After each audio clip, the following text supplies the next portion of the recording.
Welcome to the Real Estate Guys radio program. I'm your host, Robert Helms. It's a brand spanking new year, and we're glad you're here. So glad, in fact, that today you are our guest. Every day it seems like people are sending questions to the Real Estate Guys, so every 8 to 10 weeks, we do our best to answer some of those questions. And there's some good ones today on the Real Estate Guys radio program. All aboard! Registration is open for the Real Estate Guys 22nd Annual Investor Summit. Imagine spending more than a week with like-minded investors, world-class educators, and real-world professionals. Returning in 2024 is the editor of the Gold newsletter, Brian London, real estate developer Beth Clifford, and the rebel capitalist George Gammon. Back with us in 2024, sales legend and best-selling author Tom Hopkins. And joining us live and in person for his 12th Investor Summit, Ken McElroy. Plus 2 brand new faculty members we can't even mention yet, and a lot more. It all begins June 13th in Fort Lauderdale, Florida. Visit investorsummitatc.com to get all the details and reserve your spot. This transformational week is like no conference you've ever attended. Go to investorsummitatc.com and make plans to spend a week with the Real Estate Guys, Ken McElroy, Tom Hopkins, and an all-star faculty on the 22nd Annual Investor Summit at Sea. Welcome to the Real Estate Guys radio program. Happy New Year. I'm your host, Robert Helms. Joining me in the co-host seat, it's our financial strategist, Russell Gray. Hey, Robert. We've already told you how much we love the beginning of a year because there's so much to get done, and we're looking forward to a really great year on the Real Estate Guys. Lots of good guests coming up, new topics, and today it is one of our favorite guests. That's you. It's our first edition of Ask the Guys for the new year. And if you want to have a question sent to us, all you have to do is go to the website at realestateguysradio.com and click Ask the Guys. We obviously can't answer every question on the show, but when we have one that we think has a good universal theme, we get some great content from our listeners. So appreciate you guys. There's only 2 caveats. The first is that we don't give advice. The Real Estate Guys give you ideas and information, not advice. We'd have to know more about you to give you advice, and who has that kind of time? But the second thing is we are not tax or legal professionals. Not that we have too many tax or legal questions, but we have one today that is definitely a tax-related question, and we have our thoughts about it. But again, just ideas and information. Don't take action without enlisting the help of an actual professional. With that, our first question comes from Michael in Keene, New Hampshire. Hey, Real Estate Guys, I'm 29 years old. I have no real estate experience, but I want to break in, and I don't know how. I've signed up for the syndication conference in Dallas this March, but I'm concerned it'll be over my head. How do I break into investing in real estate as a young guy with no assets and plenty of drive? Best, Michael. Well, Michael, we love this question because most of us start with no assets and not that much education and a lot of passion and drive and interest. So I think those are very important components. You have to be interested in anything you're pursuing. So you've got that part squared away. Now, how do you get started? Well, there's a ton of ways. And let's start with the fact that you're signed up to come to the syndication event. So twice a year, we do our Secrets of Successful Syndication, which, frankly, Michael, is aimed at folks that have some experience. Almost all of the attendees, as you'll see at the event, already own property, some of them substantial amounts of property, and they've gotten to a point in their investing career and life where they are Fannie and Freddie'd out, meaning they can't easily get more loans on properties. Maybe they're fully deployed. All of the savings that they put aside to invest in real estate is out there working for them. So they've run out of the ability to do more deals, and therefore they're faced with the dilemma. The dilemma is I either stop and wait until I acquire more capital to go do more deals, or I look at syndication, which is raising capital to do deals. Now, if you've not done deals, and if you've not raised capital, and if you don't have assets, then I can see why you'd be concerned that you'd be in over your head at this event. But I'm going to suggest that you're not. I think instead, if you'll approach the event in the correct way, this could be an excellent opportunity for you to collapse timeframes. So we could do a whole show on this. It's a great topic. I think the first thing that everybody listening needs to understand, whether you're starting out or starting over, is that syndication really is less about real estate than it is about business. You are syndicating real estate, but you can syndicate other things. Movies get syndicated, businesses get syndicated. You can syndicate anything. It's just raising money and doing a venture where one person is kind of driving the ship and you have limited partners that come along for the ride and they provide the capital. This is the way companies get started in Silicon Valley all the time. So you really need to think more like a business person than an investor. And with that said, then you have to think of, well, what is a business person supposed to do? Well, a business person is supposed to figure out a vision, what needs to be done, a path to get there, a strategy, a scope and sequence, and then figure out what and who they need in order to make all that happen. It's a business of putting the pieces of the puzzle together. In fact, when you come to the event, you'll see that our little icon for the event is, in fact, a puzzle piece, and the missing piece is you. You're the person that puts everything together. So once you understand that, then you know where to narrow your focus of education, and you start focusing on getting around people that are actually having success, raising money, and doing deals. If you can apprentice with them, work with them, get a role, maybe you're an investor relations person or you're on the front end of due diligence, get in the environment. So the single most important thing you do, Michael, is put yourself in a situation where you're going to meet the right people and then find a way to add value to those people to where you have the right to be in their lives and ask them questions, where you have enough proximity to see them operate, not just listen to what they have to say or read their book or listen to their podcast, but be in their life and in their deal doing so you can see what they're doing, how they treat people, how they make decisions, how they respond to stress, all of the things that you're going to have to face in business. And then at some point, you'll realize you have some talent, you have some skills, you have some understanding, you'll meet somebody. And there's no clear path, but when you're clear about what you're trying to do, what I always say is when you have clarity of vision, strategy and tactics become evident. You'll know what to do, but you got to be in the environment. So for sure, you're going to want to get there early, get a good seat, take notes, and engage in the content. That's like a given. But beyond that, here's how you take an event like this and really make it successful. What do most syndicators need? They don't need deals as much as they need capital. And so they'll be looking for folks who are either interested in investing or know people that might be.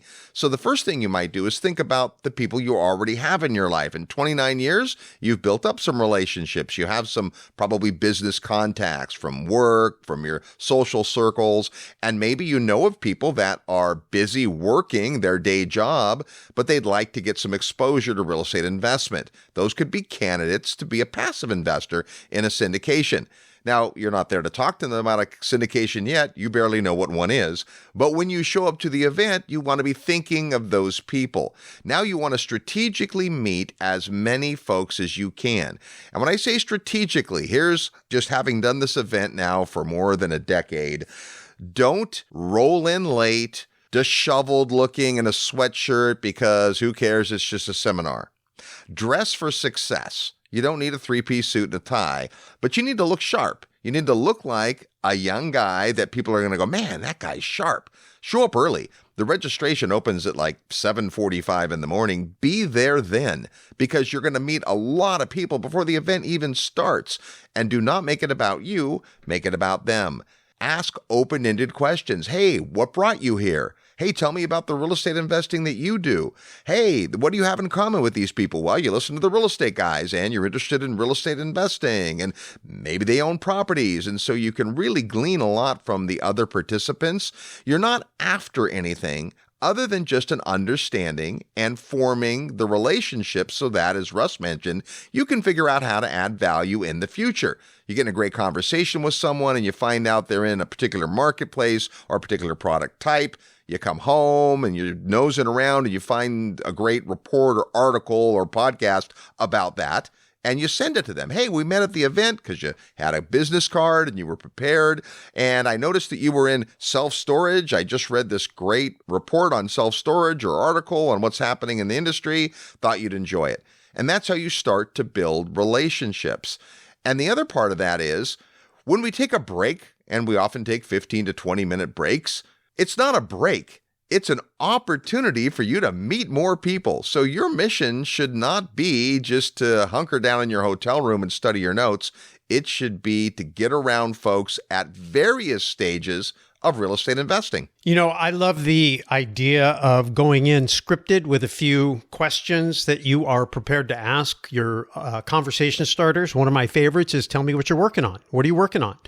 And then I like to find out what's working. What are you happy about? And then the real question is what do you need help with? Then you position yourself as someone who is actively out there mixing with people, looking for solutions, and you ask the close, which is, hey, if I find somebody that can help you with your problem, would you mind, any reason you wouldn't want me to introduce them to you? Because now you've got an excuse to follow up. So just think through that, rehearse it in your mind, and then when you get into the conversation, it'll be natural. It'll just come out, it'll flow. Once you've done it 3 or 4 or 5 times, and you'll have a lot of opportunities at an event like this in 2 days to meet a lot of people. So plan on getting there early, staying late, stay over. You have a chance maybe the next day on Sunday to have breakfast with someone, catch a flight, catch a cab, find a way to spend time with people when you're there, and good things will happen for you. I'll give you a couple little more pointers. You'll receive an invitation to the VIP faculty luncheon.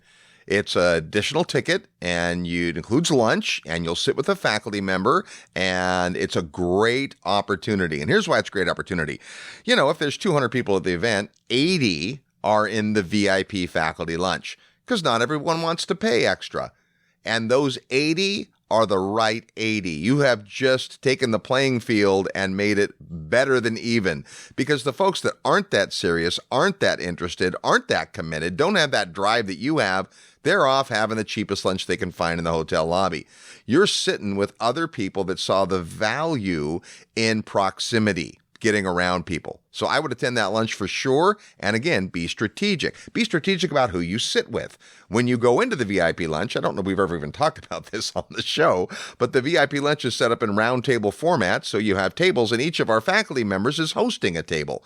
So if you want to learn more from a faculty member you've already heard from the first morning, you can go hunt them down. But just before we go to lunch, we introduce the rest of the faculty so you'll know who is at each table. And if there's an area that you're more interested in, you can gravitate towards that.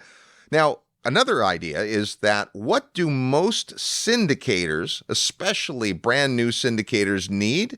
Well, they're in the process of going from investing in their own account to raising capital to do other deals. So obviously they need capital. We've already talked about that. But what they also need is help. It's hard to do on your own. They're going to have to eventually hire somebody. Before they do that, they're going to partner. They're going to look for an intern. They're going to have an opportunity, and maybe that's an opportunity as a young guy with drive that you want to take advantage of. So be prepared for that. I mentioned a business card earlier. Have one. Have a business card that has a title like real estate enthusiast or investor, whatever title that fits for you, but have a business card, because it is still practice in real estate to engage in business cards. Sure, people have their phone and you can get their contact information that way, and that's awesome, but a business card says something about you. It says that you thought about it in advance, that you're intentional, and that you have a persona. So that's a huge angle as well. And then the final thing is, make sure that you do follow up with people. When you get their business card and you engage with them, look for a reason to follow up and slowly build those relationships. At the event, you'll learn about all the other places that people can connect and get more ideas and information. And it's perfectly okay. You're not showing up as someone you're not. It's perfectly okay to say, hey, I'm just getting into real estate. I'm just looking for an avenue. You can throw that into a conversation, and you just never know where that will lead. Yeah. And I'll just close with this, Robert. You talked about the idea of showing up how you really are. This is a business built on trust. You don't want to puff up. You don't want to pose. You don't want to pretend. You're not there to show off. You're there to be curious. And I've always said that the most successful people I know are humble, curious, and generous. So look for ways to give whatever you have, an idea, a suggestion, an introduction, some encouragement. Be curious, ask a lot of questions, and then be humble, be who you are, and that will engender trust. And that's the foundation of any relationship. And be sure you come up and introduce yourself to Russ and I. That's a great question. In fact, we've got more great questions coming up. It's Ask the Guys. Your questions, our answers, today on the Real Estate Guys radio program. Live nationwide, you're listening to the Real Estate Guys. Find out more at realestateguysradio.com. If you love real estate and have always wanted to own your own business, listen up. The Real Estate Guys and their panel of experts want to teach you how to go full-time fast in the real estate syndication business. These next few years may go down in history as one of the best times ever to acquire investment real estate. There are deals everywhere if you know where to look and how to assemble the resources. The Secrets of Successful Syndication seminar will show you how to make big money doing big deals from a team of experts that have syndicated projects totaling more than $1 billion. Don't wait for someone to give you a raise or create a job for you. Attend the Secrets of Successful Syndication and learn how to build a team, raise capital, find deals, and make full-time money in 6 months or less. Go to realestateguysradio.com and click on events. All the big players use syndication as a way to diversify risk, optimize profits, and earn big money. You can too. Go to realestateguysradio.com and click on events. Having trouble finding deals where the numbers make sense? Invest in an asset class that delivers cash flow to you in good times and bad, and where most of that cash flow is tax-free. I'm Dave Zook. Many of you have heard me speak at Real Estate Guys events or heard me on their podcast. My team is a top 5 ATM operator in the country, and right now accredited investors can make cash flow returns well into the double digits and get huge tax deductions. For your free report on this lucrative asset class, email atm@realestateguysradio.com. Hello, this is Robert Kiyosaki. I'm the author of Rich Dad, Poor Dad. And if you're serious about learning how to invest in real estate, listen to the Real Estate Guys. They really know what they're talking about. Welcome back to the Real Estate Guys radio program, now in our 28th year of broadcast. My goodness, every 8 to 10 weeks, we like to take your questions and do an episode we call Ask the Guys. We've got a bunch of great questions today. Not sure we'll get to all of them, but we'll do as many as we can. This next question comes from Anthony in Reinholds, Pennsylvania. Hello, Real Estate Guys. I love listening to your show, especially the Ask the Guys episodes. I love all of the valuable content you guys share, and I always seem to learn something new every time I listen. Gosh, thanks, Anthony. By the way, if you want better likelihood of us answering your question, a nice compliment at the beginning never hurts. All right, he says, my question is this. I'm currently looking to purchase a property where half of the down payment will come from my savings and the other half from a 1031 exchange. When calculating the cash-on-cash return, does one figure the portion from the 1031 exchange the same as cash, just as one would the savings portion? Technically speaking, the 1031 funds are not cash, but merely transferred equity. The cash-on-cash return, if figured only with the cash out of pocket, is a very good number. Granted, I'll be losing a bit of cash flow on the relinquished property, but that will be made up plus some in the new property. You always say do the math, and the math will tell you what to do. I just want to be sure in this case that the math is done correctly. Would love to hear your thoughts on this. Thanks, Anthony. All right, well, this is the perfect question for our financial strategist. Before I toss it to Russ, just a quick primer on the 1031 tax deferred exchange in case you have no idea what that means. That's a provision in the U.S. tax code that allows you to relinquish or sell property A, a property you already own, and buy what they call an upleg property, property B. And if you do it correctly, and there are some rules, and we won't get into the nitty-gritty on that, but I'm sure this year we'll be doing a show about the 1031 because it's more and more a popular tool with what's happening in the economy. But if you follow the rules and the timeline involved, then you can eliminate the payment of tax at that transaction. You're deferring tax to another day. You're not getting rid of the tax necessarily, but it's a great tool for real estate investors. Probably the second best tax tool we have in real estate. So in this case, what Anthony has, and this is a very common situation, he has a 1031, which means he's got some money coming out of a property he's selling that's going to go into a new property, but it's not enough, so he's also bringing cash to the table. So I think there's a couple things. First, it's a great question, and I appreciate the fact that you're really looking to be diligent and doing the math properly. When you put cash into a property and make a down payment, it's called purchase equity. In other words, cash becomes equity. When you are calculating your return on anything, your return is on your money, and your money could be in the form of equity or cash, because again, when you put the cash in, it becomes equity. So if you're transferring equity from property to property, it's still your money. And the reason you do that is you want to know, what am I earning on my money versus how much leverage am I using? So presuming you're going to get a loan, you're going to have a portion of your return coming from the money that comes from the bank. And you improve your cash on cash or your cash on equity. They're the same thing when you use leverage. And so what you're going to want to do is consider the 1031 exchange money and the savings money as equity. And then you're going to put all that money in and you're going to calculate what your return on that equity is at the time of purchase.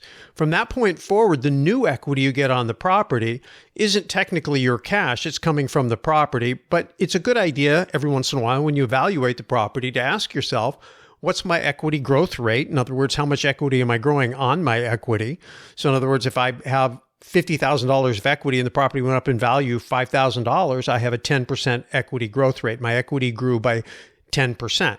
If I have cash flow of $5,000 coming off of my $50,000 of equity, then I have a 10% cash on equity, which is really the same thing as cash on cash. You're just reevaluating the property based on its new equity. And that'll help you understand when it's time to optimize, when it's time to either add new debt, free up some of that equity, convert it into cash and go do something else with it.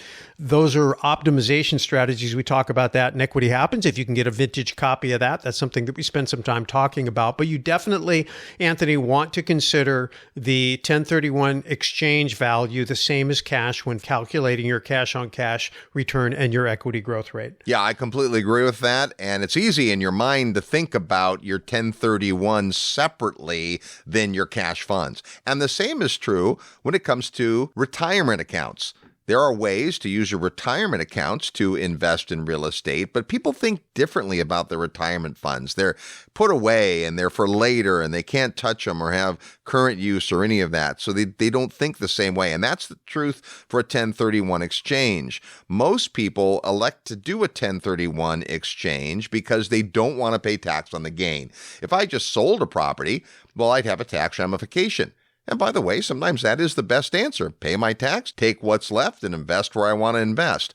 But the 1031 does give us a tool to be able to continue to defer those gains and those taxes, and it's super, super powerful. So it's not uncommon that whatever property you have has enough capital that you can move forward through a 1031 into a new property, but you don't have quite enough to either meet the rules that are required for a 1031 or to buy something that makes sense, so then you can bring some other capital. Now, you do have to be a little careful anytime you have a tax-driven investment. So your 1031 intermediary, that's a professional that specializes in making sure these exchanges are done correctly. And that's important because of the tremendous tax ramification if you blow the 1031. If you don't successfully complete the exchange, there are some penalties, and sometimes those are severe. So that's why you want to have somebody who knows that business do the actual exchange, be the what we call intermediary.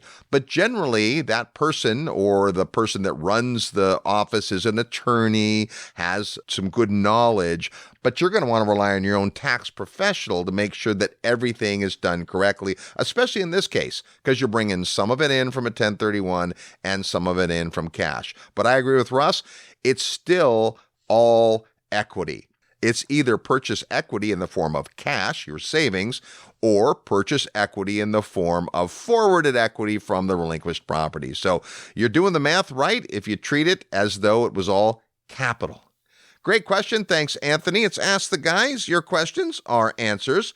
If you have a question for the Real Estate Guys, just go to the website at realestateguysradio.com. You'll see the button that says Ask the Guys. This question comes from Brian in Wadsworth, Ohio.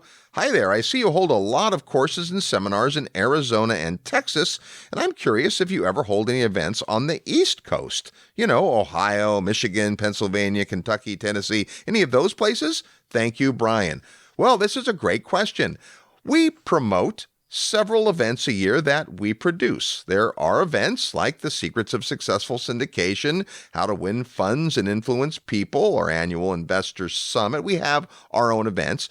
And then Russ and I also speak at other people's events. And if you go to our website at realestateguysradio.com and you look under events, you'll see all kinds of stuff, because we list the events that we're either speaking at or our friends are speaking at or that we host. And many of the events are, as you say, kind of in the middle of the country. And I'll tell you why that is. Our events specifically, we select areas that are centrally located so we can just reach the best audience. We have events in Dallas, Texas, because Dallas has 2 big airports, lots of hotels, plenty of infrastructure, and people can get there from anywhere in the U.S. in less than 3 hours, usually. So it's just a good central location. Now, we have done our Secrets of Successful Syndication event all over the place. The first one was in Florida. We did one in Illinois. We've done that event in Nevada and Arizona and Texas and California over the years. But what we've discovered is that if we make it easy for our faculty to come and we have a good hotel with a decent rate, then that's going to be more attractive for the most amount of people. We love doing events in Phoenix, but frankly, the events we do in Phoenix, we normally do in off-season. Because if you try to do an event in Phoenix in, say, late January, the room rate is super, super high. And from an event promoter point of view, the higher our attendees have to pay for a hotel night, the more reasons there are for them to consider going to a different event or not coming to the event. Yeah, Brian, I think probably the reason you're asking the question, and we get this a lot, is a matter of personal convenience. You don't have to travel that far. Sorry. It's kind of like when I was a kid and I wanted to go to Disneyland, we had to go to Disneyland. It didn't come to us.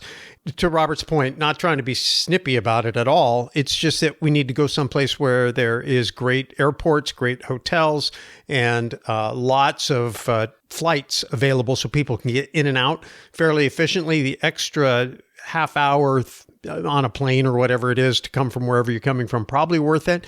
So just encourage you, if you find that the value is there, then the extra time shouldn't be that much of a deal. So get on a plane and come see the Real Estate Guys. It's Ask the Guys today. Your questions, our answers. We've got lots more. Plus, we'll play real estate trivia next. Your turn to the Real Estate Guys radio program. I'm your host, Robert Helms. Real estate investment advice right in your mailbox. Sign up for the free Real Estate Guys newsletter at realestateguysradio.com.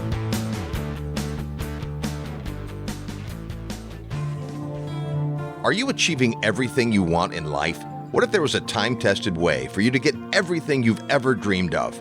The most successful people in life set goals and keep themselves accountable. But how? The good news is that it's not rocket science. You too can learn the skills and unleash the motivation that will create success in your life. Hi, this is Robert Helms, and I'd like to personally invite you to attend Create Your Future, the 2024 Goals Retreat, January 12th to 14th in Dallas, Texas. This unique weekend event has been called phenomenal, inspirational, and life-changing by the thousands of people that have attended. Hear from some of them and find out more at goalsretreat.com. Get your life back on track, physically, spiritually, and financially. Attend the 2024 Goals Retreat on the second weekend of the new year. Visit goalsretreat.com to learn more and get on the advanced notice list. This is no dress rehearsal. Live the life you were meant to. Visit goalsretreat.com or call 888-489-7723 extension 18. That's goalsretreat.com.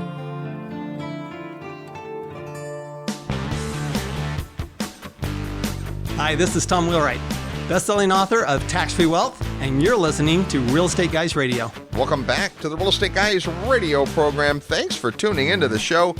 Hey, there are spots available on the 22nd Annual Investor Summit at Sea.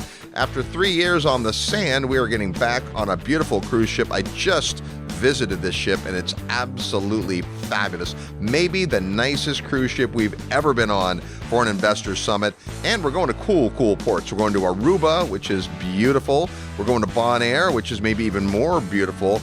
And then Curacao, which is a really great place. You can go see how Curacao is made. And all great beach locations. We should have fabulous weather, but the reality is, it doesn't really matter where we're going or how we're getting there. You want to come on the Investor Summit because you'll be hanging out with a couple hundred absolutely awesome folks and an all-star faculty. You get all the details on the website at realestateguysradio.com.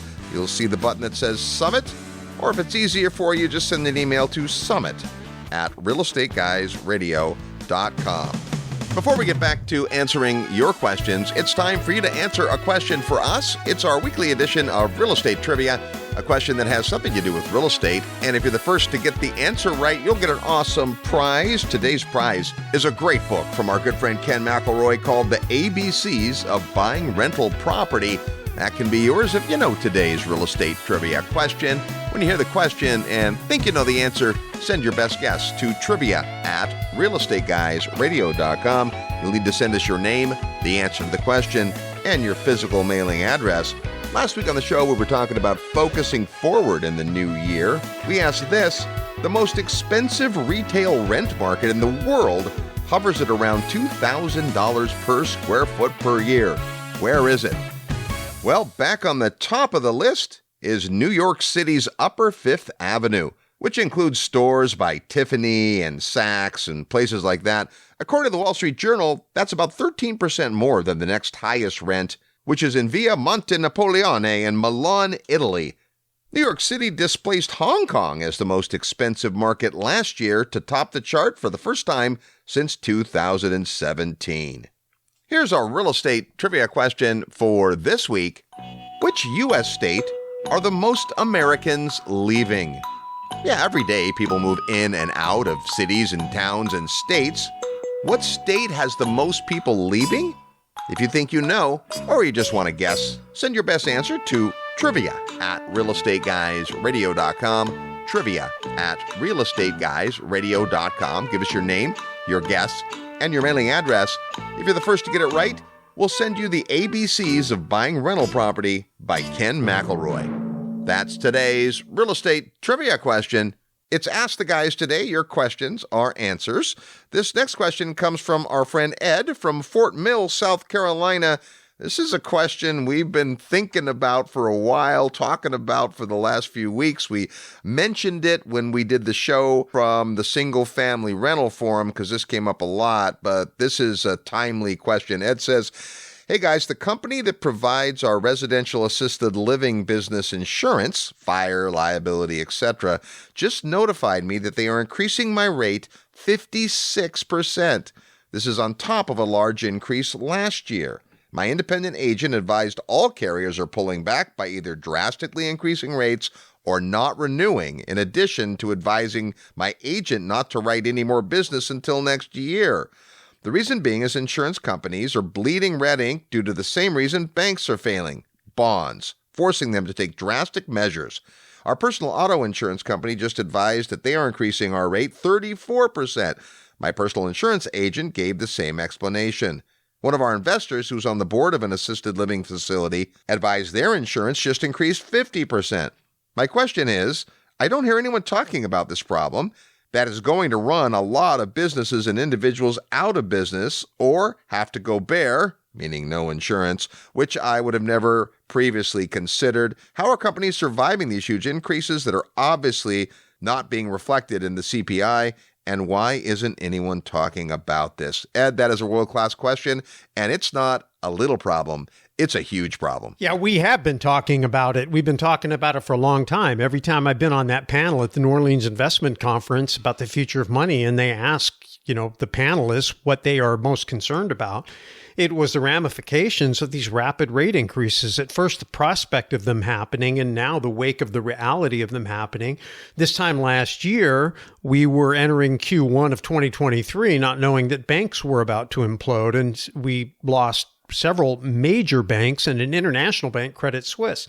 And it happened because, if you don't understand what Ed has said here, which is true, is that when interest rates rise, existing bonds that were issued at lower rates fall in value because they don't throw off as much cash. So in order to bring their yield to a competitive rate based on the higher rates, you have to lower the bid or the principal. And in accounting, these companies that have these bonds on their balance sheets have to mark them to the market. And if the market dropped, then they have to adjust their balance sheet. If you go back probably 3 months ago, there was a big article about Bank of America. And Bank of America had just issued a records earnings report. And many of the banks, Citigroup and other banks, were issuing record earnings reports. So they'd really gone to work on their P&L. Why? because their balance sheet was imploding because they were long these bonds. And so they're having to come up with ways to fortify their financials. Insurance companies are in the same boat. One of the things nobody ever talks about in mainstream financial media is counterparty risk, and they can't because it's everywhere in paper assets. So if you don't understand what counterparty risk is, it's that your asset is somebody else's liability. Their promise to pay. If you have a bank account, it's the bank promising to give you back the money you gave them. If you have an insurance contract, like a life insurance contract or an annuity, it's a promise, a contract that the company gives you that says they will pay you back. Companies that are in the business of making these promises and then taking the proceeds of whether they collect insurance premiums or bank deposits and buying bonds have had their balance sheets implode. You probably read about banks closing branches everywhere. Banks everywhere are working on their P&L. Insurance companies are doing the same thing, and they don't have FDIC insurance. They don't have the same underwriting from the government. And so I think there's going to be an opportunity here for new insurance companies who don't have damaged balance sheets to enter into a space, because it isn't that the risk went way up. It's that their balance sheets are in trouble. Well, hold on there a minute, because that is such an important point. I don't want folks to miss it. There's two parts of what's happening in insurance. One is the reality that rates are up. They're going up. They're going to continue to go up, and it is going to affect people. We'll get to that part of the question. But the other half is the why. An insurance company uses actuarial data. They figure out the likelihood of certain things happening, whether it's catastrophic insurance, life insurance, whatever it is, it's all the same business. And they generally have some capital. As you're paying premiums, that capital sits on their balance sheet so they can deploy it to pay if there is a claim. And in the meantime, they put it somewhere. And the issue, part of the issue, not all of the issue, we'll cover the other part in a minute, but a big part of the issue is what it hits on here that Russ has explained, is that where have they put that excess capital? In bonds. The problem is the value of those bonds has come down, and because of the regulations, the mark-to-market part, all of a sudden they have lost principal money that was supposed to be there to pay claims, has evaporated because of the bond market. Well, even if they don't have to market to market, because they changed accounting rules around, and I'm not in the insurance side of things, so I don't know if it affected the insurance business, but I do know that there were banks and other people that were let off the hook from having to market. But in the real world, you mark to market when you have to sell. So if you have to pay out claims and you need to sell assets off your balance sheet and they've fallen in value, you are going to realize that loss. And so if you can't sell things off your balance sheet to pay your claims, then you're going to need to raise the money someplace else. And in this case, it's got to come from operations. So they're going to trim costs, raise prices, and try to improve the bottom line. And of course, you also have the inflation factor. It does cost more if on replacement cost policies. The labor is going to cost more. The raw materials are going to cost more. So there's some of that. And then the other thing that Ed brings up here is, why isn't it being reflected in the CPI? It eventually will be. Right. Because anything that it impacts components of cost, whether it's interest, taxes, regulation, eventually companies are going to have to pass that on to the consumer, and it's going to show up. So there's a lag, there's a delayed effect, but it will show up eventually. And when you're paying attention, Ed, as you are, you can see there's a lot of instability in the financial system right now. We're far from out of the woods. And I think just stepping back from this issue as an investor, you need to take into consideration the reality that the financial system is a little fragile right now.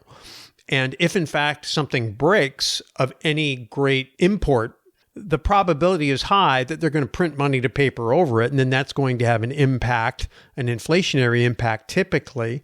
So there's deflation when everything crashes, and then inflation when they try to inflate everything back up, and they can't control where all that inflation or printed money goes. So if you're astute, you can be on the right end of those moves. If you're not, you're going to be on the wrong end of it. I know I talk about it all the time. 2008, wasn't paying attention. I was on the wrong end of those moves. Today, I think I'm a little bit more aware and prepared.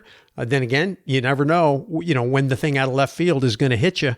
So It's good to be paying attention, but yes, this is what's going on right now. Insurance companies are not as solid as they once were, and take that into consideration when you're evaluating what you have in your portfolio and how it's put together. So from a practical point of view, what does that mean? First of all, I will say this, get used to it. It's just one of the realities. We've been dealing with insurance increases for the last 3 years, and it's gotten worse and worse, and it's likely to. Some of it is because of what we've talked about, but there are other issues.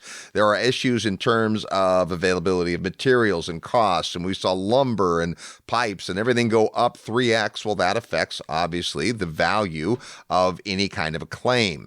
Not only that, the timeline of a claim and just the ability of workers and just all of that. I attended a panel a few weeks back when we were at the IMN event, and it was all about insurance. And on the panel were a couple of insurance companies, a couple of insurance brokers, and a couple of large owners of apartments and single-family home portfolios who were dealing with this very thing. And they had all the excuses and all the reasons, and what the insurance company representatives were saying is, and we hear this a lot, hey, yeah, rates are up, but we're not more profitable. Rates are up, but we're actually losing more money. So it's not great for the insurance companies. Now, you can argue about whether it was they made prudent investment decisions and all that, and that might come to light in the future. But the reality is that our rates are higher. So what can you do about it? Well, the first thing is to review your insurance policies and look for changes that you can make. One of the obvious ways to adjust the rate you pay is through your deductibles. So it can be that in the past you've said, oh, I'll just take a low deductible, and that way if there's a claim, it'll be covered. You might want to rethink that, because you can lower the rate to your policy if you'll change some of the things that are covered, sometimes the very basis of what is covered. And think about what a catastrophic loss would look like. If my house were to blow down in a tornado, well, not everything would necessarily be 100% loss, and certainly not the land, the improvement, probably not my swimming pool, probably not my detached garages, right? I mean, maybe, we don't know. So you really have to think through that stuff. Now, Ed, you mentioned going bare, and that's being uninsured. So being uninsured is not necessarily a great decision. Some people right now are making that decision because they have to. But there are a couple other alternatives. Some big corporations are actually self-insured, meaning they don't buy insurance from a third party. They have enough property that they can sustain the risk. Imagine you had 1,000 single-family homes that you owned outright. Well, rather than pay 1,000 insurance premiums, you might say, you know what? Based on 1,000 houses in 10 different markets, I can probably sustain a loss. Rather than pay some third party a premium so that if I have a loss, they'll recover, I'll just say, well, one of my 1,000 houses is likely to burn down. Hey, I'll just put money aside every month from my budget, and I will be what we call self-insured. The challenge with being self-insured is the starting point. It doesn't look very good putting that little bit of money away as a premium, as a savings account. It doesn't look very good the first month or even the first year. It takes time to get to that point of view. So there are some groups that bind together to have their own self-insurance. That's a bigger topic than we have time for. There's also something called captive insurance, which is kind of the next evolution of self-insurance, where you actually get licensed to become your own insurance company. And that's definitely a conversation we won't have time to have today, but it's worth looking into. I think the most practical thing you can do, though, is to review your policies. And then Russ hit on something that I want to make sure you guys understand. Just like the financial system is a little fragile, the entire banking and insurance systems are a little fragile right now. And let's face it, your insurance company's ability to pay is predicated on the health of the entire company, but also the industry. One of the big challenges that insurance companies face is often their losses are located in a small geographic area. Think hurricane or earthquake. What has happened many times in the past is that there have been too many claims on the relatively low amount of premiums. So what they do is they have a process called reinsurance, where companies can come together and they can alleviate some of the risk for a cost. And so there are ways that you can learn the health of your insurance company, and this is critical. One of the things you've probably heard us talk about, Ed, because you've listened to the show for a long time, is the idea of insurance coverage counsel. Those are attorneys that specialize mostly in going after insurance companies to make sure they pay when there's a claim, but a great and underused way to approach coverage counsel is to hire them when you're negotiating an insurance company contract. When you have a renewal of insurance, cost a little more money, but you can get an attorney who knows the insurance business to take a look not only at your policy, but this is probably more important given this part of our conversation, the health of the insurance company behind that policy. Yeah, there's rating companies, obviously, that rate insurance companies for financial strength. And it's not just the bond portion of their portfolio that's creating issues. A lot of these insurance companies have exposure to commercial real estate. And that's another area because of the rising interest rates. You've got loans defaulting and properties that are losing value. And so I think it's important as business people to take a deeper dive into the financial strength of the companies you do business with. So Coverage Counsel will know the companies that tend to resist paying their claims, and that's one level of problem. The rating agencies will take a look at the financials, but I would take the extra measure and actually take a look at the company's financials and understand for those insurance companies where you are really dependent upon them keeping their promise, you want to make sure that those are solid companies and not just the cheapest rate. The temptation in an environment like this is to go with the low rate leader. And there's going to be people out there who do that in order to get the business because they know everybody is pressured by price, but they make up for it by not paying their claims on the back end. And I don't think you want that either. It's Ask the Guys. Your questions are answers.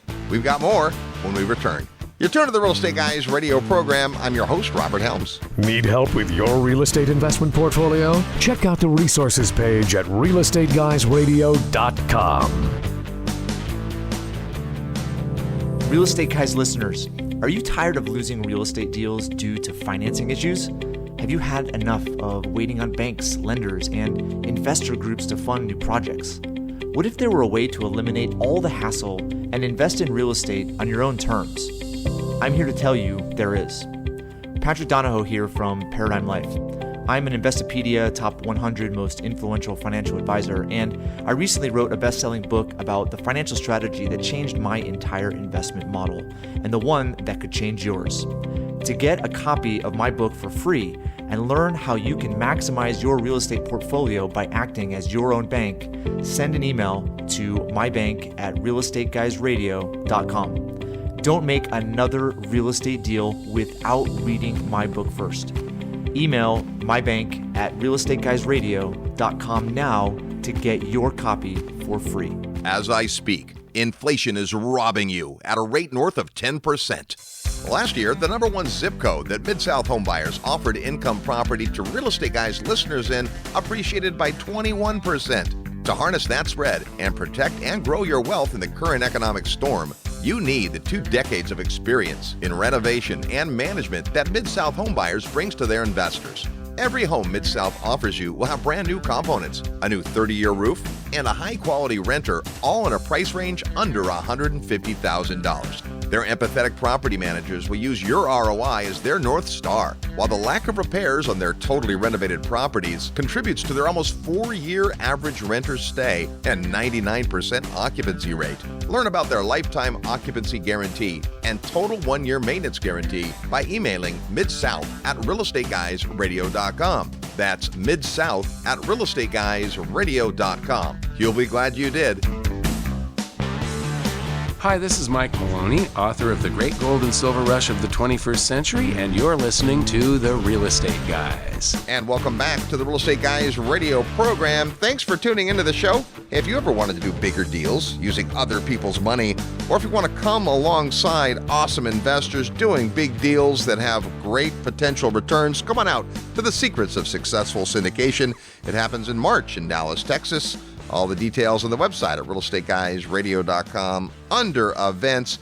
Our next question today comes from Melinda in Fort Lauderdale, Florida. Hey guys, I enjoyed your show on builders who can help with lower rate mortgages and the bigger topic of buying down the interest rate. I have two questions. Number one, if a builder is paying to buy down the rate, doesn't that just mean they have to raise the price? And how does that affect the comparable sales and appraisal? Okay, that's a good question. Number two, if I have an existing loan on a property and I intend to keep it long term, is there a way to buy down that interest rate? Thanks for the great show. All right, well, first of all, if you didn't hear our show a few weeks back, you might want to go back and listen to that. The idea is that with interest rates high, what can you do? Just like with insurance high, everything's costing more. Do we just sit on our hands? Well, what some builders are doing is figuring out how to engineer a much better rate to a borrower. And the reason they can do that is they have a little more latitude in building a property. So rather than repeat all of those points, you can go back and hear that. But the question is a good one. And when we had Jim on the program from Southern Impression Homes, he explained that they actually don't raise their price to cover the cost. They take it out of their margin. And the reason they can afford to do that is they are selling hundreds and hundreds and hundreds of homes.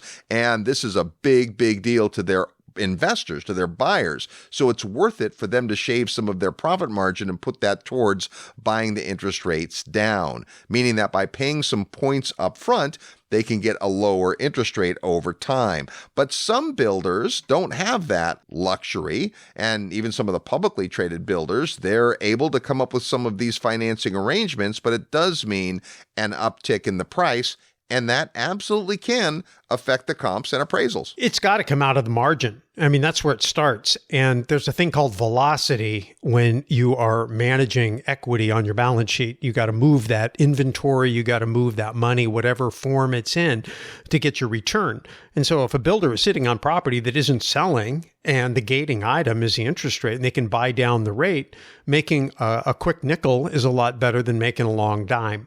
They may have to raise it a little bit, but I would say that the bulk of it's probably going to have to come from their margin. They can justify that, to your point, Robert, just by making sure that they're turning. Obviously, a bigger builder, bigger developer is going to have an easier time doing that. As far as an existing loan, it would be wonderful if you could do that. But generally speaking, no, it's not going to work that way. You negotiate the deal, you sign the contract, the loan's in place. You can replace it, but if you replace a low interest rate loan with a higher interest rate loan, and you may be able to buy down the rate in that particular situation. Depending, it's been a while since I've been actively in the mortgage business. Back in pre-Dodd-Frank, we used to be able to aggressively buy down the rates because that wasn't considered to be gouging. That was just a financial tactic. If I was willing to prepay interest, I could get a lower rate, affect my debt-to-income ratios, and qualify to buy more property. We've lost some of that flexibility post-Dodd-Frank, but consult, at least with your residential 1 to 4 lenders, consult with your mortgage consultant and find out what the current state of the union is on those types of properties. And if you decide that you could replace an existing loan with a new loan that you bought the rate down, yes, you would. But can you go back and renegotiate your current loan? Almost certainly not, unless it's held by a private party. In that case, it could be negotiable. But you'd be saying to them is, hey, I'll pay a bunch of prepaid interest if you lower my note rate. And then you have to do the math and ask yourself, why am I doing that? And does that make sense for me? So great questions today. If you have a question for the Real Estate Guys, all you have to do is go to the website at realestateguysradio.com. You'll see where it says Ask the Guys, and you should do that in the next week or so that we can get a bunch of awesome questions for the next edition of Ask the Guys. It's a brand new year, lots to look forward to in 2024. We've got some great episodes coming up. Until next week, go out and make some equity happen. Hey everybody, it's Ken McElroy, and I'm on with the Real Estate Guys, and I'm very excited to be a guest and a speaker at the Investor Summit coming up. If you haven't signed up, be sure to do so. This episode of the Real Estate Guys radio show is brought to you by Paradigm Life. Powerful cash management strategies using life insurance. Learn more at beyourbank.com. Mid-South Home Buyers. Low-cost, turnkey cash flow properties in Memphis, Tennessee. Corporate Direct. Asset protection strategies for real estate investors. From attorney and Rich Dad advisor Garrett Sutton. Find these and other great companies under the Resources tab at realestateguysradio.com. To learn how you can expose your product or service to the Real Estate Guys audience, call 888-489-7723 extension 4. That's 888-489-7723 extension 4. Or use the feedback page at realestateguysradio.com. Thanks for listening, and we'll see you next week right here on the Real Estate Guys Radio Show.